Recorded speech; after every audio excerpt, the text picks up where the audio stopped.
Bonjour à vous qui mourrez d'envie d'être vous-même, mais qui n'osez pas encore.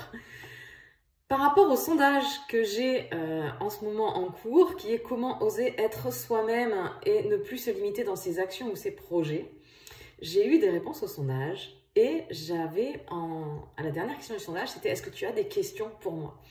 Donc j'ai décidé de répondre régulièrement à quelques questions que j'ai eues pour vous aider justement à avancer sur ce chemin.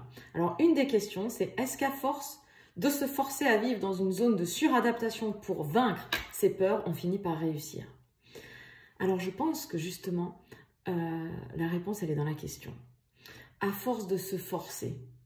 Et je pense vraiment que continuer à se forcer, à se suradapter, c'est un effort qui est tellement épuisant et fatigant. C'est comme si on luttait à contre-courant, on lutte contre soi en fait, contre sa nature, contre soi. Et je pense que c'est pas comme ça qu'on réussit, parce qu'en fait on va juste réussir à s'épuiser et à se perdre. Et l'objectif pour oser être soi-même et dépasser ses peurs, parce qu'on a tous des peurs, on a tous des doutes, c'est justement en s'apportant de la bienveillance, de l'écoute, pour se rassurer.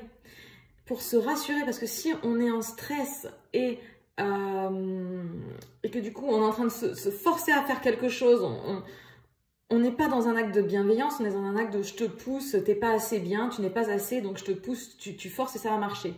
Et en fait, la seule chose qu'on va obtenir, c'est de l'épuisement et se perdre. Donc, pour moi, ce n'est pas la solution en fait. Bien sûr, apprendre avec la méthode des petits pas, comme je l'explique à chaque fois, la méthode des petits pas, à se mettre en mouvement pour se mettre dans une spirale de réussite, ça veut dire je me fixe un objectif, mais le plus petit pas possible pour réussir à dépasser mes peurs, c'est quelque chose, je réussis à le faire.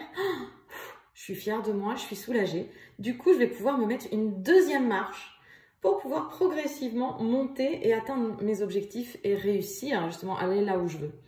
Mais la réussite, ça passe par le progrès, la persévérance et surtout, ça passe par le fait de se respecter et respecter ses besoins. Donc, c'est pas en se faisant mal qu'on va réussir, mais c'est justement en s'écoutant, en se mettant en sécurité intérieure pour développer la confiance en soi et l'estime de soi et du coup, pouvoir monter marche après marche vers l'objectif qu'on a envie de se fixer. J'espère que ça a été clair pour vous. Si vous avez des questions, n'hésitez pas bien sûr à les mettre en commentaire. Et puis, vous pouvez continuer à répondre au sondage pour que je puisse vous apporter d'autres réponses. Le sondage, il est dans ma bio. Très belle journée et à bientôt. Et surtout, rappelez-vous, faites-vous confiance et vous êtes la personne la plus importante de votre vie.